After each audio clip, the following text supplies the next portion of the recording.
சாமுக்கு உதவி செய்தார். இந்த நாளிலே அவரோடு கூட சேர்ந்து ஆராதிக்க கர்த்தர் நமக்கு இரக்கம் செய்திருக்கிறார். அதற்காக நான் கர்த்தருக்கு நன்றி செலுத்துகிறேன். அவரையும் அவருடைய குடும்பத்தையும் இந்த இடத்தை பார்க்கிறது மிகவும் சந்தோஷம். அதே போல சேலி அப்பப்போ ஒழுங்கி போயிடுவாங்க. ஆனால் இந்த நாளிலே இடத்துல வந்து ஆராதிக்க கர்த்தர் கிருபை செய்திருக்கிறார். அதற்காக நன்றி செலுத்துகிறேன். கர்த்தர் நல்லவராக இருக்கிறார். இந்த நாளிலே நான் உங்களோடு கூட பேசுகிறதான இந்த வார்த்தை, அதாவது இந்த தலைப்பு எனக்கு ஒரு பிடிக்காத ஒரு தலைப்பு. ஏன் என்று சொன்னால், இது அதாவது இந்த வசனத்தை நாங்கள் பேசும் பொழுது அநேக திருச்சபைகளிலே அநேக நேரங்களிலே விசுவாச மக்கள் சொல்லுகிறதான காரியத்தை நான் கேட்டிருக்கிறேன்.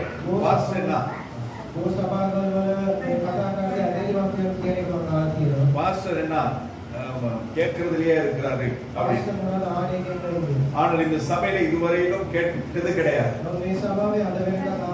என்னுடைய பிள்ளைகள் எப்பொழுதும் தாராளமாய் அவர்களுக்கு முடிந்த அளவில் கொடுத்து உயர்த்தை உதவி செய்கிறீர்கள். ஆனாலும் தேவன் விரும்புகிறதான ஒரு காரியம், இந்த சபையில் இருக்கிறவர்கள் என்னோடு கூட சேர்ந்து தேவனை ஆராதிக்கிறவர்கள் அவர்கள் ஆசீர்வாதமாய் இருக்க வேண்டும்.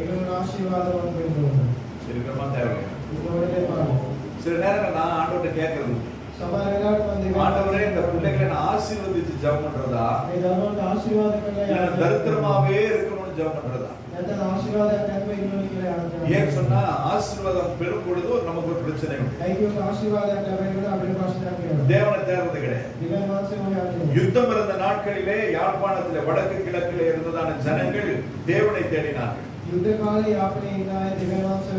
யுத்தம் ஓய்ந்த பிறகு இப்ப ஆலயங்கள் எல்லாம் விரிச்சோடி இருக்கிறது.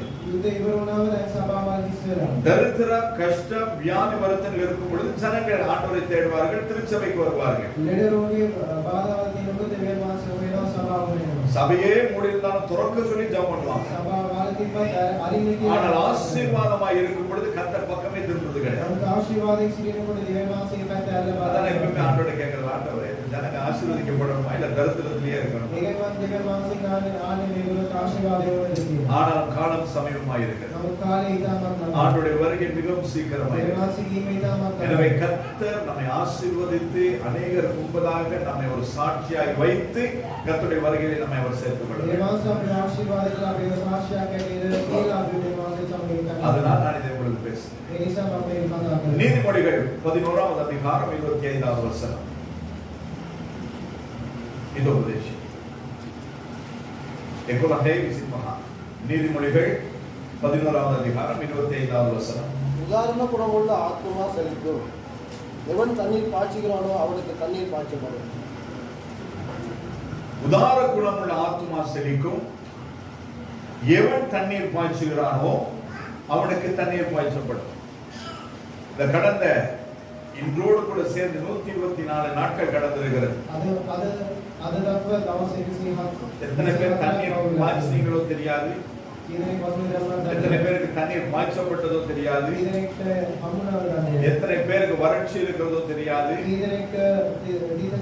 எத்தனை பேருடைய வாய்க்கால்கள் காய்ந்து வறண்டு போயிருக்கிறதோ தெரியாது. ஆனால் இந்த மாதத்திலே கர்த்தர் வாக்கு பண்ணினார், நான் கர்த்தர், நான் சொல்லுவேன், நான் சொல்லும் வார்த்தை நிறைவேறும், இனி தாமதியாது என்று எசேக்கியேல் 12:25 முதலாவது பகுதியிலே கர்த்தர் நமக்கு பேசினார். அந்த வார்த்தையின்படி உதார குணமுள்ள ஆத்துமா செழிக்கும்.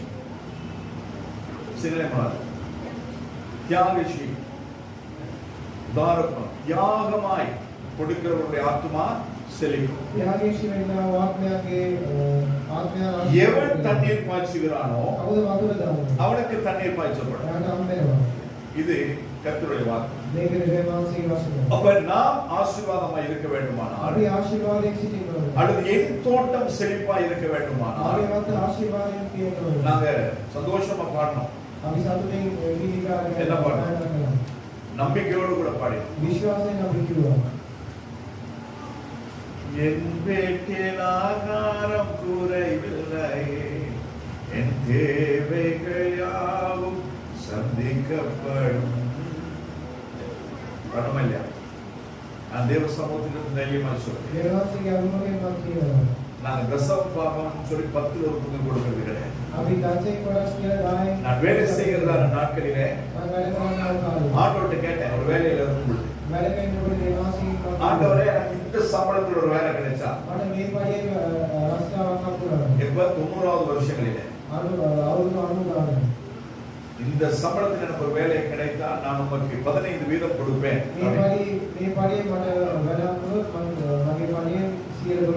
நான் கேட்டதை காட்டிலும் 1000 ரூபாய் குறைவா கொடுத்தார். ஆண்டவர் கொடுக்கணுமா வேணாம்? ஆண்டவரோட டீல் போட முடியாது.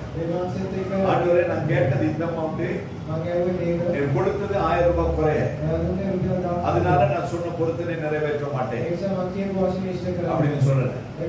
அன்று 15% கொடுக்க ஆரம்பித்தேன். ஆனால் இன்று கர்த்தர் கொடுக்கிற அத்தனையும் கர்த்தருக்கு தான். கர்த்தர் கொடுக்கிறதை நம்முடைய தேவைக்காய் ஊழியங்களுக்காய் பயன்படுத்துகிறோம். அது போக அவர் கொடுத்தது எல்லாமே அவருடைய.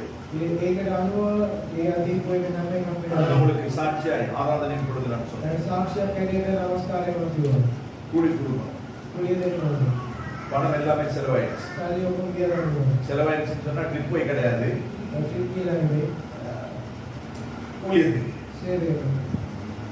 இன்னைக்கு காலையில ஆராதனைக்கு வருவதற்கு முன்புதான் ஒரு சகோதரி போன் பண்ணி சொன்னாங்க, 33,000 ரூபாய் அக்கௌண்ட் போட்டு எடுத்து எதுக்கு வேறமான செலவு. இதுதான் நம்முடைய. நாங்கள் தண்ணீர் பாய்ச்சும் பொழுது நமக்கு தண்ணீர் பாய்ச்சும் அளந்தளந்து கத்தருக்கு கொடுத்தா அவரும் அளந்தளந்து தான் கொடுத்தார். ஏன்னா நம்மளுக்கு இருக்கிறது எல்லாமே கர்த்தருடைய. நான் சுவாசிக்கிறதான சுவாசம் கர்த்தருடைய. நான் வாழ்கிறதான வாழ்க்கை கர்த்தருடைய. எனக்கு கொடுத்திருக்கிறதான குடும்பம் கர்த்தருடைய. எனக்கு கொடுக்கப்பட்டிருக்கிறதான பிள்ளைகள் கர்த்தருடைய. அப்ப இது எனக்கு இருக்கிறது எல்லாமே கர்த்தருடைய. என்னால் உண்டானது எதுவுமே கிடையாது. அப்ப இப்படி இருக்கும் பொழுது எல்லாவற்றிலும் நாங்கள் கர்த்தருக்கு நாங்கள் முன்னுரிமை கொடுக்கும் பொழுது கர்த்தர் நம்மை ஆசீர்வதிக்கிறவராய் இருக்கிறார். 2 கொரிந்தியர் 8வது அதிகாரம் 2, 3, 5வது வசனங்களில் நாங்கள் பார்க்கும் பொழுது இதிலே மக்கதோனியா திருச்சபையை குறித்து நாங்கள் பார்க்கிறோம். அவர்கள் மிகுந்த உபத்திரவத்தினாலே சோதிக்கப்படுகையில் கொடிய தரித்திரமுடையவர்களாய் இருந்தும் தங்கள் பரிபூர்ண சந்தோஷத்தினாலே மிகுந்த உதாரத்துவமாய் கொடுத்தார்கள். 3வது வசனம், மேலும் அவர்கள் தங்கள் திராணிக்கு தக்கதாகவும் தங்கள் திராணிக்கு மிஞ்சியும் கொடுக்க தாங்களே மனதுள்ளவர்களாய் இருந்தார்கள் என்பதற்கு நான் சாட்சியாய் இருக்கிறேன். 5வது வசனம், மேலும் நாங்கள் நினைத்தபடி மாத்திரம் கூடாமல் தேவனுடைய சித்தத்தினாலே முன்பு தங்களை தாமே கர்த்தருக்கும் பின்பு எங்களுக்கும் ஒப்பு கொடுத்தார்கள் என்று சொல்லி நாங்கள் இந்த வசனத்திலே வாசிக்கிறோம். முதலாவது என்ன செய்கிறார்கள்? தங்களை தாமே கர்த்தருக்கு கொடுக்கிறார்கள். பின்பு என்ன செய்கிறார்கள்? அவர்கள் தங்களை சபைக்கு ஊழியத்திற்கும் ஊழியர்களுக்கும் ஒப்பு கொடுக்கிறார்கள். இந்த நாளிலே எத்தனை பேர் உங்களை கர்த்தருக்கு கொடுக்கிறீர்கள்? எத்தனை பேர் உங்களை கர்த்தருடைய ஊழியக்காரனுக்கும் கர்த்தருடைய ஊழியத்துக்கும் கொடுக்கிறீர்கள்? எத்தனை பேர்? கேள்விக்குறியா இருக்கிறது. நிறைய பேர் ஊழியக்காரனுக்கு கொடுத்து பாதிக்கப்பட்டவர்கள் இருக்கிறார். என்னுடைய சகோதரன் அதற்கு முன்னுதாரணம். அநேக ஊழியர்கள் அவரை பாவித்து, அதாவது யூஸ் அண்ட் த்ரோ. ஆனா இங்க அப்படி கிடையாது. இங்க உங்களை நம்பி இந்த ஊழியம் செய்யவில்லை, ஆரம்பிக்கப்படவில்லை. ඔයගොල්ලෝ විශ්වාස කරලා මේ සේවය පටන් ගන්න. நான் உங்களை மட்டும்தான் நாங்க எதிர்பார்க்கிறோம். අපි බලාපොරොත්තු වෙන්නේ ඔයගොල්ලෝ විතරයි. தசமபாகம் கொடுக்கிறது, காணிக்கை கொடுக்கிறது, அது உங்களுடைய ஆசீர்வாதம். දසින් කොටස දෙන එක මනුෂ්‍ය දෙන එක ඔයගොල්ලෝගේ ආශිර්වාදය. சிலர் நான் கேள்விப்பட்டேன், මම சில ஊழியக்காரர்கள் சம்பளம் போடுற அன்னைக்கு வீட்டுக்கு போயிட்டு சம்பளத்தை வாங்கிட்டு ஜெபம் பண்ணிட்டு கிளம்பிடுவாங்க. සමහර සේවකයන් පරිදාන දවසේ ගෙදර ගිහින් ආශ්‍රය කරලා පරිදාන தசமபாகம் காணிக்கை சபைக்கு வந்து தான் கொடுக்கணும். දසින් කොටස් පරිදු සභාවට அது வீட்டுக்கு போய் கலெக்ட் பண்றது கிடையாது. ගෙදර ගිහින් එකතු කරන එක. வீட்டுக்கு போய் கலெக்ட் பண்றது வந்து சிட்ட வட்டிக்காரங்க. ගෙදර ගිහින් ගන්න එක නායකයෝ. அப்ப ஊழியக்காரன் வந்து சிட்ட வட்டிக்காரனா இல்லனா ஊழியக்காரனான்னு சொல்லி தெரியாத ஒரு சூழ்நிலையில நாங்க வாழ்ந்து கொண்டிருக்கிறோம். සේවකයා කියන්නේ සේවකයා කියලා அப்பேற்பட்ட சபைகளிலே நாங்கள் ஆராதித்துக் கொண்டிருக்கிறோம். ඒ වගේ සභාවල් වල අපි ஆனால் இந்த மக்கதோனியா திருச்சபையை சேர்ந்த மக்கள் මේ සභාවේ ජනතාව தரித்திரராய் இருக்கிறார்கள். ආශිර්වාදයක් නැති வசனம் அப்படிதான் சொல்லுகிறது. உபத்திரவத்தினாலே சோதிக்கப்படுகையில் ප්‍රශ්න වලින් සෝදිසිරෙනවා. கொடிய தரித்திரமுடையவர்களாய் இருந்தும் කිසි ආශිර්වාදයක් නැති අය தாங்கள் பரிபூரண சந்தோஷத்தினாலே மிகுந்த உதாரத்துவமாய் கொடுத்தார்கள். තමන්ගේ සම්පූර්ණ සතුටින් දෙවියන් වහන්සේට දුන්නා කියලා අපි බලනවා. இதை நான் கர்த்தர் எதிர்பார்க்கிறேன். මේක තමයි දෙවියන් වහන්සේ அது බලනවා. தாராளமாய் இருக்கும் கொடுக்கும் பொழுது கர்த்தர் அதில் பிரியப்படுகிறவர் கிடையாது. අපි ගොඩාක් තියෙනකොට දෙනකොට දෙවියන් වහන්සේ ඒකට කැමති වෙන්නේ. லட்சம் இருக்கும் பொழுது 1000 ரூபாய் கொடுக்கும் பொழுது அந்த வழி நமக்கு தெரியாது. ලක්ෂ ගණන් තියෙනකොට රුපියල් 1000 තියෙනකොට එකේ අපිට තේරෙන්නේ නැහැ. அதே கோடிகள் இருக்கும் பொழுது 10 லட்சம் ரூபாய் கொடுக்கும்போது நமக்கு கொஞ்சம் வலிக்கும். කෝටි ගණන් තියෙනකොට ලක්ෂ 10 තියෙනකොට අපිට පොඩ්ඩක් 10 லட்சம் என்னது பாஸ்வி ලක්ෂ 10ක් කොහොමද පාස් කරන්නේ? பாஸ்விகா கொடுக்கிறோம் පාස්ටර්ට දෙන්නේ. கர்த்தருக்கு. අපි දෙවියන් වහන්සේට. நான் தேவனுக்கு உண்மைதான் என்று சொல்லுகிறேன். ඒ වාසී ඉදිරියේ මා இந்த කියනවා. சபைக்கு கொடுக்கிற அத்தனை ரூபாயும் සභාවට දෙන හැම උදලක් ஊழியங்களுக்காக பயன்படுத்தப்படுகிறது. සේවයට පාවිච්චි කරනවා. சகோதரி அந்த தசமபாகத்தை கொடுக்கும் பொழுது எனக்கு நான் கொடுக்கல, என் மனைவியிடத்துல தான் கொடுத்துருந்தாங்க.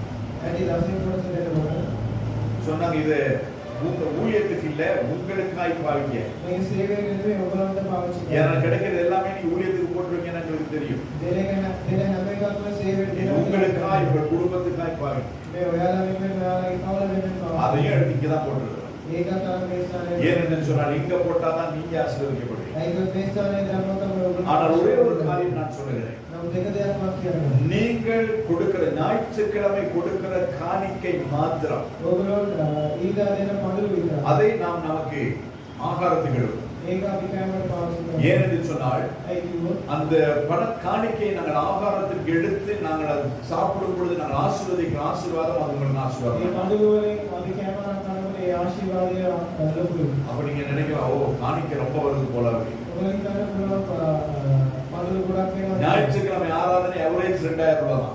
ඊදා පඳුරු රුපියල් 2000 2000 ரூபாய் ஒரு கிலோ அரிசி கூட வாங்க முடியாது. රුපියල් 2000 මාස් කිලෝ එකක් වගේ. ஆனாலும் அதை நாங்கள் ஆகாரத்துக்கு பயன்படுத்துகிறோம். நீங்கள் ஆசீர்வதிக்கப்படுங்கள். නමුත් ඒක අපි කැමරට පාවිච්චි කරන ඔයගොල්ලන්ට ආශිර්වාදය இந்த ලැබෙනවා. இடத்துல நான் எப்பொழுதும் பேசுகிறது உண்மையை மாத்திரம் நான் பேசுறேன். ඒ ස්ථානයේ මම කතා කරන එක ඇත්ත විතරයි. ஏனென்றால் நான் பேசுகிற இடம் கர்த்தருடைய பரிசுத்த பீடம். ඇයි කිව්වොත් මම කතා කරන්නේ දෙවියන් இங்க වහන්සේ. பொய் சொல்லியோ அல்லது உங்களை மிகைப்படுத்தியோ பேச முடியாது. මෙතන බොරු කියලා ඔයාලට සතුටු කරලා කතා அப்ப කරනවා. இந்த விதமாய் நாங்கள் கொடுக்கும் பொழுது கர்த்தர் நம்மிலே பிரியப்படுவார். මේ වගේ දෙනකොට දෙවියන් වහන්සේ අපිට කැමති වෙනවා. 2 கொரிந்தியர் 9வது அதிகாரம் 10வது வசனத்திலே நாங்கள் பார்க்கிறோம். ඒක කොරින්ති 9:10 අපි බලනවා. விதைக்கிறவனுக்கு விதையையும் புசிக்கிறவனுக்கு ஆகாரத்தையும் அளிக்கிறவர் உங்களுக்கு விதையை அளித்து அதை பெருக பண்ணி உங்கள் நீதியின் விளைச்சலை வர்த்திக்க செய்வார் என்று சொல்லி 2 கொரிந்தியர் 9:10 நாங்கள் வாசிக்கிறோம். வசனம் புரியுதா? விதைக்கிறவனுக்கு விதையையும், விதைக்கிறவனுக்கு என்ன தேவை? වම්රණ කියලාට මොනවද? விதை தேவை. බීජය. புசிக்கிறவனுக்கு என்ன தேவை? අන කියලාට මොනවද? ஆகாரம் தேவை. කෑම. இன்று அநேகமான நேரத்தில் நாங்கள் என்ன செய்து கொண்டிருக்கிறோம்? ගොඩක් වෙලාවෙ අපි මොනවද කරන්නේ? விதைக்கிறதற்கு தேவையானதை எடுத்து நாங்கள் புசித்து விடுகிறோம். වතුරන්න ඕන දේත් අපි අරන් කරනවා. பிரதர் வந்து ஊழியம் பண்றாங்க, விவசாயம் பண்றாங்க, අංකල් සේවයක් කරනවා. கல்டிவேஷன், அதாவது பகாமரம். அப்ப கிழங்கு வரும் பொழுது அது விதைக்கிழங்கு கொஞ்சம் எடுத்து வச்சிருவாங்க. අල එනකොට ඒකේ බීජය අරන් තියන වෙනවා. அந்த விதைக்கிழங்கையும் ஐயோ இன்னைக்கு சாப்பாடு கொண்டு வந்து சாப்பிட்டா ඒ බීජය අර කැමරට මොකද නැහැ ඒක අරන් விதைக்கிறதுக்கு கிழங்கு இருக்கும். වතුරන්න බීජය තියෙන්නේ. ஐயோ நெல்லு கிடையாது, அரிசி இல்ல, விதைக்க வச்சிருக்கிற அரிசி எடுத்து நெல்லை எடுத்து நாங்க குத்தி அரிசியாக்கி சாப்பிட்டோம்னா விதைக்கிறதுக்கு நெல் இருக்குமா? அதுக்கப்புறம் விளைச்சலும் கிடையாது, ஆகாரமும் கிடையாது. அதை தான் அநேகமான நேரத்திலே நாம் செய்து கொள்கிறோம். விதைக்க தேவையானதை எடுத்து நாங்கள் புசித்து விடுவோம். அப்புறம் பார்த்துக்கலாம், அப்புறம் பார்க்கவே முடியாது. சகோதரி சொன்னார்கள், எடுத்து வச்சேன், அதாவது எடுத்து வைக்கணும்னு நினைச்சேன். அதுவரை திசப்பா கொடுத்தது கிடையாது. அதை கொடுக்கணும்னு நினைச்சேன். தேவைகள் அதிகமா இருந்தது. ஒவ்வொருடைய குடும்ப சூழ்நிலை நமக்கு தெரியும். அதுக்கு முன்பதான மாதத்திலே அவர்களுடைய கணவன் அவர்கள் பணம் அனுப்பவில்லை. ஒரு மாதம் அப்படியே ஃபுல்லா பிளாங்க். ஆனா அது வெக்யூமை, அந்த இடைவெளியை இந்த சம்பளத்தை கொண்டுதான் நிரப்ப வேண்டும். ஆனா அந்த நேரத்துல பார்த்து தீர்மானம் பண்ணினாங்க தசமமா கொடுக்கணும். இக்கட்டான சூழ்நிலை. அதன் மத்தியிலும் அதன் உண்மையா இருந்தது நிமித்தம் தேவைகளுக்கு அதிகமாக வைக்க, அதாவது தசமபாகம் கொடுக்க வேண்டிய பணத்தை அதிகமாய் அவர்கள் பெற்றுக்கொண்டார்கள். நம்முடைய வாழ்க்கையில் இன்னும் ஏன் தரித்திரம்? ஏன் இவ்வளவு சம்பாதிச்சு காலையில இருந்து நைட் வரையும் ஓடிட்டு மாத கடைசியில பார்த்தா மாதம் சம்பளம் வாங்கி 10 நாள்ல நமக்கு பணம் கிடையாது.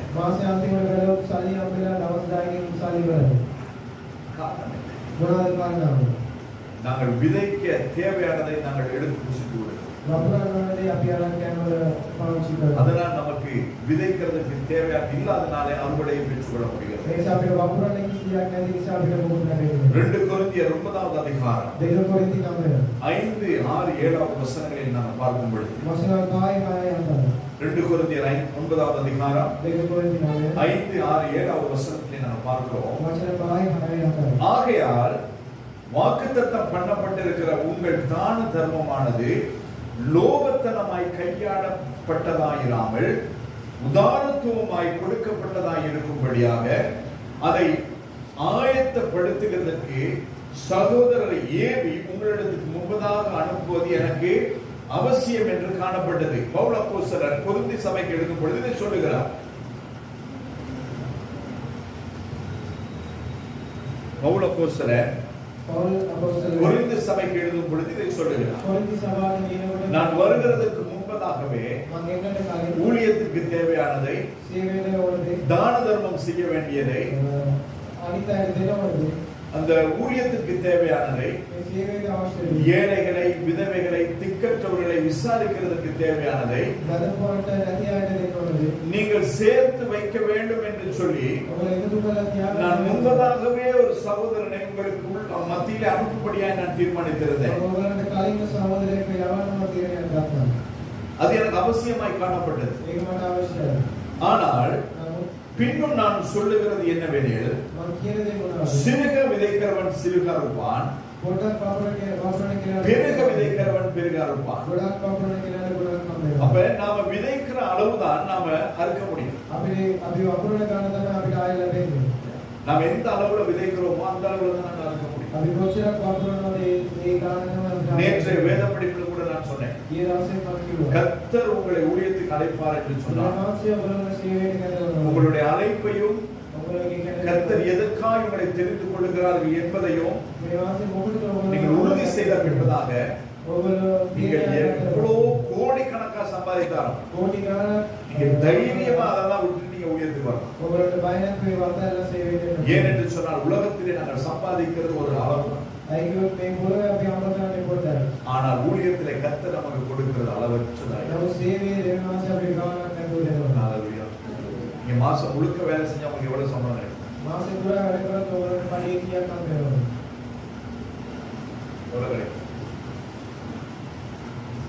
முக்கிய வேலை செஞ்சா 30,000 ரூபாய் தான் கிடைக்குது. அதுவும் ஒரு நாள் போலன்னா 1000 ரூபாய் வெட்டிடுறாங்க. அப்ப 29,000 ரூபாய். அதுல இன்னொரு நாள் போகல 28,000. ஆனால் என் ஆண்டவர் ஒரே காலையில 33,000 ரூபாய் கொடுக்க ஆண்டவர். அப்ப நீங்க செய்யற வேலை பெருசா, நான் செய்யற ஊழியம் பெருசா, நாங்கள் செய்கிறது கர்த்தர். அப்ப எதை செய்தால் இங்க வேலை செய்யும் தப்பே கிடையாது. ஆனால் கர்த்தர் ஊழியம் செய்ய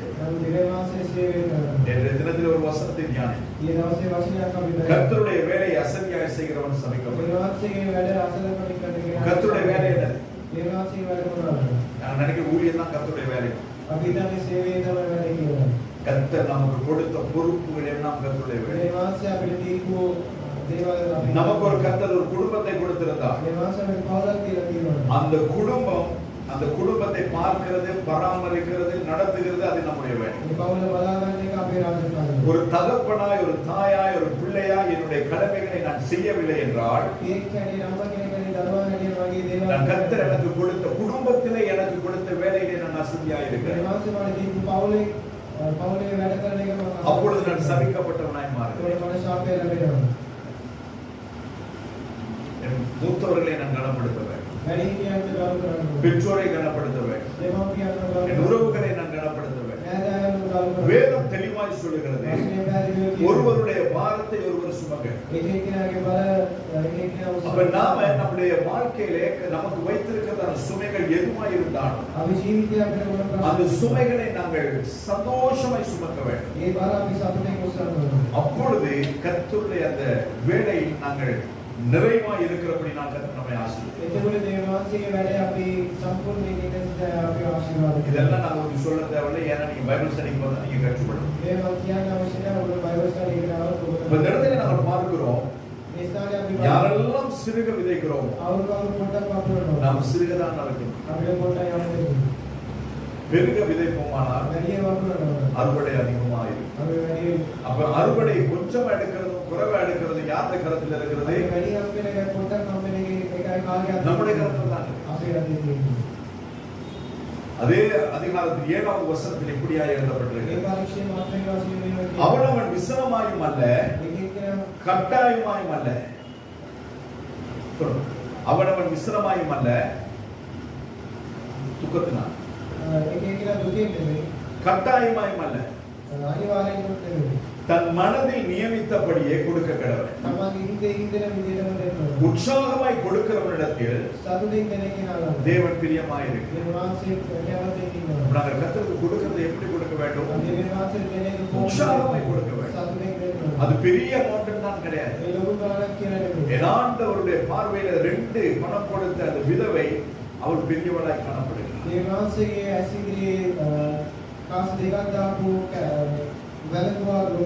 அதை தான் கர்த்தர் எதிர்பார்க்கிறார். நாங்கள் கொடுக்கிறதை, அதாவது துக்கத்தோடு அல்ல, யோசிச்சு கிடையாது. ஐயோ இவ்வளோ போகுதே அப்படின்னா அவ்வளவுதான், அதுக்கு கொடுக்காமலே இருந்தது. நாங்கள் கொடுக்கிறதை நாங்கள் சந்தோஷமாய் உற்சாகமாய் கொடுக்க வேண்டும். அதிலே கர்த்தர் பிரியப்படுகிறார். அப்போஸ்தலர் நடவடிக்கைகள் 20வது அதிகாரம் 35வது வசனத்திலே நாங்கள் இப்படியாய் பார்க்கிறோம். அப்போஸ்தலர் நடவடிக்கைகள் 20வது அதிகாரம் 35வது வசனம். கிரியாபோதே விசேஷிப்பா. இப்படி பிரயாசப்பட்டு பலவீனரை தாங்கவும் வாங்குகிறதை பார்க்கிறோம் கொடுக்கிறதை பாக்கியம் என்று கர்த்தராகிய இயேசு சொன்ன வார்த்தைகளை நினைக்கவும் வேண்டும் என்று எல்லா விதத்திலேயும் உங்களுக்கு காண்பித்தேன் என்றார். அப்போஸ்தலனாகிய பவுல் என்ன சொல்லுகிறார்? இப்படி பிரயாசப்பட்டோம். சில நேரம் நாங்கள் எவ்வளவு பிரயாசப்படுகிறோம், கஷ்டப்படுகிறோம், நாளிலிருந்து ராத்திரி வரை வேலை செய்கிறோம். ஆனாலும் ஒரு மிச்சமும் கிடையாது, ஒரு மீதமும் கிடையாது. வருத்தம் மட்டும்தான் மிச்சம். அதனால வேதத்தை நான் பார்க்கிறோம், வருத்தத்தின் அப்பத்தை புசித்தார்கள் என்று சொல்லி எழுதப்பட்டிருக்கிறது. அப்ப கர்த்தர் நம்மை வருத்தத்தின் அப்பத்தை புசிக்கும்படியாய் நம்மை ரட்சிக்கவில்லை. பஞ்ச காலத்திலும் போஷிக்கிற தேவன் தான் நம்முடைய தேவன். பஞ்ச காலத்தில் ஈசாக்கு விதை விதைத்தான். கர்த்தர் அவனை ஆசீர்வதித்ததினால் அந்த வருஷம் எவ்வளவு பெற்றுக்கொண்டானா? எவ்வளவு பெற்றுக்கொண்டானா? ஒரு மாதிரி பதில் எவ்வளவு? 100 மடங்கு. கொஞ்சம் கிடையாது. 90%, 80% கிடையாது. 100 வீதம் அவன் பெற்றுக்கொண்டான். எப்ப விதை விதைக்கிறான்? எப்ப விதை விதைக்கிறான்? எந்த காலத்துல? செழிப்பா இருக்கப்படுதான். பஞ்ச காலத்துல தேசமே வறண்டு போயிருக்கிறது. நம்மிடத்திலே விதைக்கு தானியம் கிடையாது. இருக்கிற விதை விதைச்சிட்டோம்னு சொன்னா அடுத்த நாள் சாப்பிடுறது கிடையாது. ஆனால் அப்பேற்பட்டதான சூழ்நிலையிலே ஈசாக்கு விதை விதைக்கிறான். அந்த விதை விதைத்த பொழுது கர்த்தர் அவனை ஆசீர்வதிக்கிறார். கர்த்தர் அவனை ஆசீர்வதித்ததினால் அந்த பஞ்ச காலத்தில் அவன் நூறத்தனையாய் பெற்றுக்கொண்டான். இதுதான் நம்முடைய ஆசீர்வாதம். பஞ்ச காலத்தில் கர்த்தர் நம்மை போஷிக்கிறார். கொரோனா வந்தது. எப்படி சொன்னாங்க? நிறைய பேர் சாமான் வாங்கி சேர்த்து வச்சாங்க. அந்த நாட்கள்ல நான் ஒரு நாள் கூட வீட்டுல தங்க கிடையாது. இங்க போறது அங்க போறது அங்க போறது அங்க போறது அதேதான் நம்ம வேலை. ஒவ்வொரு பாசமாருக்கும் சாப்பாடு கொண்டு கொடுத்தோம். எல்லா பாசமாருக்கும் பெட்ரோல் கொடுத்தோம். அவ்வளவு நாட்கள் 2 நாள் நான் போலிங்ல இருந்திருக்கேன். அதுக்கு பிறகு ஒரு நாள் கூட போலிங்ல கிடைச்சது. எப்பதான் பெட்ரோல் தேவை அப்பெல்லாம் போய் ஃபுல் டேங்க் அடிச்சுட்டு வந்து இங்க வச்சு வாங்கி அதை மற்றவங்களுக்கு 4 லிட்டரா கொடுத்துருக்கோம். இதுதான் நம்முடைய ஒரு நாள் ஒரு பொருள் நமக்கு குறைபடும். பால்மா கிடையாது. பெரிய பெரிய ஊழியக்காரங்க வீட்டுக்கு போனா பிளேட் தான் கொடுப்பாங்க. ஒரு நேரம் தான் நாங்க டீ குடிக்கிறோம். நம்ம வீட்டுல 3 நேரம் டீ தான் குடிக்கிறோம். என் வீட்டில் ஆகாரம் குறைவில்லை, என் தேவைகள் எல்லாம் சந்திக்கப்படும். ரகசியம் அந்த நாட்டில் நாம் நமக்கு கொடுத்ததை கர்த்தர் நமக்கு திருப்பி மற்றவர்களுக்கு கொடுக்கும்படியாக கர்த்தர். யாருமே பால்மா கொடுக்க மாட்டாங்க. அந்த நாட்களிலே ஊழியர்களுக்கு பால்மாவையும் கொடுக்க கர்த்தர் நமக்கு. இந்த இப்படி பிரயாசப்பட்டோம் பலவீனரை தாங்கவும் வாங்குகிறதை பார்க்கிறோம் கொடுக்கிறதே வாக்கியம் என்று கர்த்தராகிய இயேசு சொன்ன வார்த்தைகளை நினைக்க வேண்டும் என்று அவர் சொல்லுகிறார். ஆண்டவராகிய இயேசு கிறிஸ்து சொல்லியிருக்கிறார், வாங்குகிறதை பார்க்கிறோம் கொடுக்கிறது தான் உத்தமம். நாங்க எல்லாரும் எப்பவுமே நம்ம கை இப்படிதான் இருக்கு. விசேஷமா பாத்தீங்கன்னா நம்ம ஆசியா கண்டத்துல இருக்கிற இலங்கையில இருக்கிறவங்க இந்தியாவில இருக்கிறவங்க எல்லாரும் கை இப்படிதான் இருக்கு. எல்லாம் வாங்கி வாங்கிட்டே இருக்கிறது. என்னைக்கு இந்த கை இப்படி மாறுகிறதோ அன்றைக்குதான் கர்த்தர் நம்மை ஆசீர்வாதத்தின் ரகசியம் கொடுக்கும் பொழுதுதான் அது நமக்கு இன்னும் திருப்பி கொடுக்கும். அல்லதான் கிணறுல தண்ணி ஊறிட்டே இருக்கும். அப்படியே தேங்கி நின்றுச்சுன்னா அந்த இடம் நாரி போயிடும். ஓட ஓடலாம் அந்த இடத்துல அப்படியே தண்ணீர் வந்துட்டே இருக்கும். அப்ப கர்த்தர் நமக்கு கொடுத்ததை நாங்கள் மறுபடியும் நாங்க எப்பவுமே வந்து மேலேயே பார்த்து பழகிட்டோம். நம்ம பாருங்க 2 தட்டு வச்சிருக்காங்க, 2 தட்டு வச்சிருக்காங்க, 3 தட்டு வச்சிருக்காங்க. அப்புறம் பேக்கா வாங்கிக்குவாங்க. அப்புறம் காரா வாங்கி வைக்கிறான். நாம நம்மை காட்டிலும் இவ்வளவு பேர் கஷ்டத்துல நாம 3 நேரம் சாப்பிடுறோம். ஒரு நேரம் சாப்பிடுற ஆட்கள் இவ்வளவு பேர். அந்த ஒரு நேரம் கூட சாப்பிட்டாலும் நிறைய பேர்.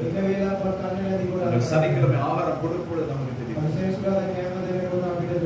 எங்க நம்ம அத்துருகிரியில் අතුරුගිරියෙන් ආවා. அத்துருகிரியில இங்க வந்திருக்கிறார். අතුරුගිරියෙන් මේ யாரோ சொல்லிருக்காங்க அங்க போக உங்களுக்கு சாப்பாடு கொடுப்பாங்க. පොළොව කියලා ඒ සාමාන්‍යයෙන් வந்து சாப்பாடு வாங்கிட்டு ඇවිල්ලා කෑම கொண்டாந்த தோடம் போல 1000 ரூபாய்க்கு எங்க தலையில கட்டி போயிட்டாங்க. ගොඩක් රුපියල් ගානකට මඩ දීලා. நம்ம மூஞ்சில ஏமாத்தோட எழுதி இருக்கு போல இல்ல, இவனை ஏமாத்தான் அப்படின்னு. அது போன பிறகுதான் யோசனை வந்துச்சு. கேம பார்த்துக்கிட்டு ஆலோசிச்சா கடுக்கர்கள் இதுருட்டிக்கார கெனியாட்ட கொடுத்துருக்கலாம். 3 பேர் வந்தாங்க. 3 பேரும் வித்துதான் போனாங்க. ஒரு ஆள் இலப்ப, ஒரு ஆள் பனிதோடான், ஒரு ஆள் நாரம். ஐயோ நாரம் நல்லா இருக்கணும், பிச்சு ஒன்று சாப்பிடலான்னு பார்த்தோம், புரியான அது நாரம் கிடையாது, அது மூத்தோடான்னு நினைக்கிறேன். நாரங்கிறது நம்மளை ஏமாத்தி கொடுத்துட்டு போயிருக்காங்க. கத்தருக்கு ஸ்தோத்திரம். பரவாயில்ல. வாங்குகிறதை பார்க்கிலும் கொடுக்கிறது தான் உத்தமம். அதுதான் ஆசீர்வாதம். உங்கள் பழக்கத்தை சற்று மாற்றி பாருங்கள். கர்த்தருடைய ஒரு உண்மையான ஒரு சம்பவத்தை நான் உங்களுக்கு சொல்லும்படியாக விரும்புகிறேன். 1910 வருஷம் எந்த அவசியம் 1910 வருஷம் மிசோராம் என்று சொல்லப்படுகிறதான ஒரு தேசத்திலே நடந்ததான ஒரு உண்மை சம்பவம். அந்த தேசத்திலே அநேகமான ஜனங்கள் தரித்திரத்தில் இருந்தார்கள். ஆனால் தரித்திரத்தில் இருக்கும் பொழுதும் அவர்கள் என்ன செய்தார்கள்? நம்மை காட்டிலும் கஷ்டத்தில் இருக்கிறவர்கள், நம்மை காட்டிலும் தரித்திரத்தில் இருக்கிறவர்கள், நம்மை காட்டிலும் தேவைகளோடு கூட இருக்கிறவர்களை நாங்கள் விசாரிக்க வேண்டும். அது தனிப்பட்டவர்களாய் நாங்கள் அதை செய்ய முடியாது. சில சமயங்களிலே நாங்கள் ஒன்று சேர்ந்து அந்த காரியங்களை செய்ய முடியும். அப்ப ஒரு அம்மா என்ன பண்ணிருக்கிறாங்க? அந்த அம்மாவே ரொம்ப ஏழை. அந்த அம்மா என்ன செய்திருக்கிறாங்க? ஒவ்வொரு நாளும் சமைக்கும் பொழுது ஒரு புடி அரிசி எடுத்து அத ஒரு டப்பால போட்டு வைக்கிறான். வச்சுட்டு மாச கடைசியில அதாவது முதல் வாரத்திலேயும் மாத கடைசியிலேயே சபைக்கு வரும் பொழுது சபைக்கு கொண்டு வந்து கொடுத்துருக்காங்க. அப்ப அந்த அம்மாவுடைய அந்த கிரியைகளை பார்த்து அந்த முழு சபையும் என்ன செய்திருக்கிறார்கள்? ஒவ்வொரு நாளும் அவர்கள் சமைக்கும் பொழுது ஒரு பிடி அரிசி எடுத்து அப்படியே ஒரு பக்கம் வச்சுட்டு அவங்களுக்கு சமைக்கிறது. எல்லாம் வீட்லயும் சமைக்கிறீங்களா? சமைக்கிறீங்களே? இப்ப அநேகமான வீட்டுல சமைக்கிறது நேரம் ஓடி போய் பேன்ல வாங்கிட்டு நேரம் ஓடி போய் ஒலிவுல வாங்கிடுது. வாங்கிட்டு சொல்றாங்க சாப்பாடே எப்படி சரியா வீட்டுல சமைச்சு சாப்பிடு. ஒரு பருப்பு சோறு சாப்பிட்டாலும் அது அமிர்தமாயிருக்கும். நீங்க போய் எந்த 5 ஸ்டார்ல சாப்பிட்டாலும் சாப்பாடு சாப்பிட. கடந்த வாரத்திலே ஒரு இடத்துல போய் ஊழியம் செய்ய ஊழியம் அதாவது போதிக்கும்படியாக தர்க்கிந்து செய்ய 2 நாள் 3 ஸ்டார் ஹோட்டல்ல தான். ஆனா அங்க போய் சாப்பாடு சரியில்லை. வீட்டுக்கு வந்து ஒரு பருப்போட ஒரு சம்பளோட பான் சாப்பிட்டா தான் திருப்தியா. வெளியே பார்த்து சொல்லுவாங்க அவருக்கு என்ன, அவர் போய் ஹோட்டல்ல சாப்பிடுறாரு. கலதாரியில போய் சாப்பிட்டாலும் அவ்வளவுதான். குசினியா போய் பார்த்துருக்கீங்களா? யாரும் சமைக்கிறத போய் பார்த்துருக்கீங்க? நான் ஹோட்டல்ல வேலை செஞ்சிருக்கேன்.